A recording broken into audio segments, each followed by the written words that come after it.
Hey, this is Doc Yates. I'm a naturopathic doctor, registered acupuncturist, and a kinesiologist, owner of the Yates Naturopathic Clinic, and the founder of the interactive health website, Able Health. And this is the Simply Health Podcast, a show for females where I work to simplify and demystify the secrets of achieving optimal health naturally, based on my own experience in working with thousands of female patients over the past 15 years of my clinical practice.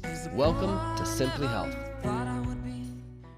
Hey, this is Doc Yates, and this is the Simply Health Podcast, and this is for all of my enablers out there. And again, the enablers, that's the mission of Able Health, is that we want to help you be able and then enable others to help them be healthy as well. So that's what this podcast, the Simply Health Podcast, is all about, focusing for my perimenopausal and menopausal, not just patients, but for anyone who's going through this phase of life and they want assistance and they want to help others with this.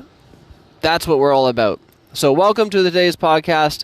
On the drive home today, I'm going to be talking about something. It doesn't happen just with perimenopause, but it happens a lot more frequently with it. And one of the reasons is when your hormones drop, things have a tendency to tighten up, stiffen up, and get a little bit more inflamed. So obviously working with the hormone balance is a big part of this, but there's a lot more to it than that. So today we're going to be talking about plantar fasciitis. If you've never dealt with this before, this is where you get that pain in the arch of your foot or in your heel. And you know what? I would go as far as to include these same treatments for Achilles tendonitis. These go hand in hand because I find the imbalances are very similar. And the treatment aspect of it is very similar. What am I talking about? Similar. There we go. So in terms of dealing with plantar fasciitis, very commonly all you're going to get is maybe they'll tell you to roll your foot out on a golf ball, stretch your calves, and while this can play a role in some cases, if you really want to see consistent results, you need to treat it as... Now, I'm not going to say the whole person because this is not necessarily the whole person thing, but you need to treat the whole pattern and chain of imbalances that go with it. The first thing you have to identify is it just one-sided? So is it just one foot, or is it both feet at the same time? When it's both feet, there's often other, like the hormone imbalance is usually much worse. There's more of a systemic issue. You got to make sure you get your thyroid checked and ruled out. Make sure that everything's normal for that, because it even further increases the muscle tension in the legs if it's off. And then that's where they add things like magnesium. But the vast majority of cases are one-sided, so it's going to be either the left foot or the right foot. Sometimes you'll see it if it starts in one foot and it stays that way for months and then gradually gets to the other side.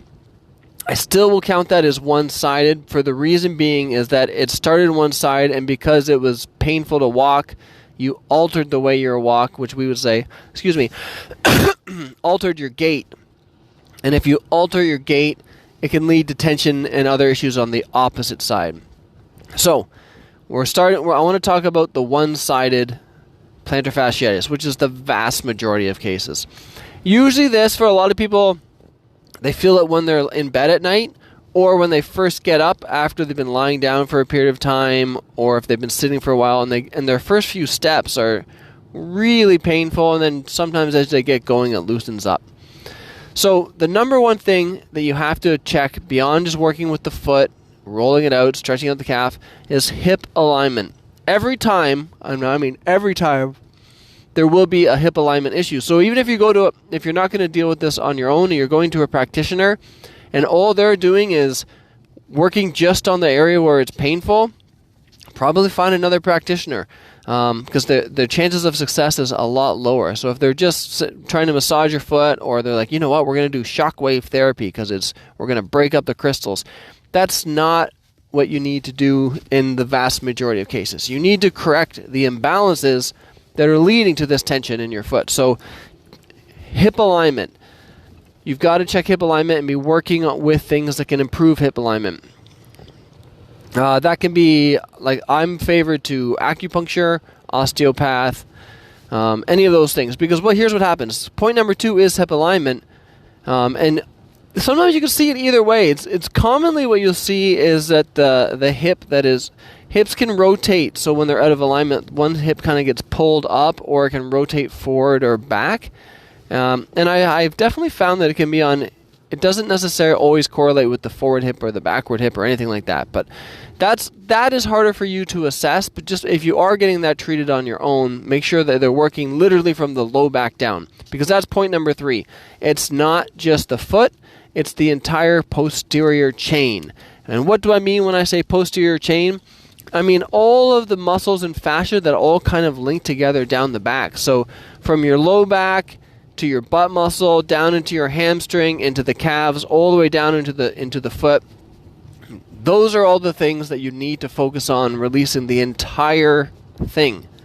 And if it's a hip alignment issue, realistically, you probably have to do stretches through the front of the hips, because the anterior hip is going to be too tight. You got to do your hip flexors and quads. So really, your entire lower body should be worked on to get the fastest relief for plantar fasciitis. So again, you never just focus on the area of the pain, you focus on the imbalance. Point number 4 is we're going to talk about joint release. So this is something you would more typically see with chiros or osteopaths, but I do it a lot in practice as well. But the joints of your foot, the foot is probably one of the most complex joint structures in your entire body. And it's very common that some of these joints kind of get jammed up, locked up, and massaging them is not enough, but really wiggling and getting all of those joints loosened up plays a huge role. And I wish I had started doing this when I first started in practice, because we didn't learn this in school. This was something that I've just worked on as I've worked with clients over the years. And when they had that pain, I would be checking out their foot, checking out the joints of their foot, and almost always you're going to see things locked up in the talus. You're going to see things locked up within the metatarsals, and you don't need to know what these joints are, what these bones are called. You just need to grab your foot with 2 hands and just start wiggling things around and getting it all loosened up. Now, I would say it might not be out at the time of this podcast is released, but if you do go to ablebeta.com or ablehealth.com, at some point, I will be having the full video tutorial showing you exactly how to correct all of this. So you'll be able to correct everything regarding plantar fasciitis just by following along with the video that I'm going to make. So today's tutorial is really just a lead to that, and to let you know that if you're not doing that, and if you are looking for professional help outside of Able Health, which is fine, I'm not pressuring you to just use our system. But make sure you're using someone who's not just massaging where it hurts and they're addressing this whole pattern. Because if you're not, you're kind of wasting your time and your money. So the joints that can be involved within your foot, your SI joint. So your SI joint is kind of the joint in your low back hip area. And if your hips are out of alignment, there's going to be an SI joint issue going on. Those go hand in hand. There's something called your superior tib-fib joint. This is so around your knee, there's a second joint. There's almost like 2 joints by your knee, and this one's just lower than your knee, and it's considered like the high ankle joint. So these ankle joints, and then getting all of those released and checked out, which again we'll show you how to do. These all play a role. Point number 5. Magnesium. Anytime you're dealing with any type of issue that's related with muscle tension, you should always be taking magnesium. Like, magnesium is just so needed, so commonly deficient, and so many people benefit from taking it. Generally about 400 milligrams of magnesium glycinate before bed. Again, we combine ours with cramp bark, so it even more helps with releasing muscle tension. But get them onto the magnesium bandwagon. And then the last point is progesterone, which we kind of alluded to earlier before we really got into this. Getting your progesterone balanced and your estrogen balanced will help relieve the muscle tension, and the tightness, and the inflammation that really triggers this to get worse during perimenopause. Because again, you can get any of these things, and during, just like if you're an avid runner, if you did anything that was too intense or with too much impact, it can lead to this.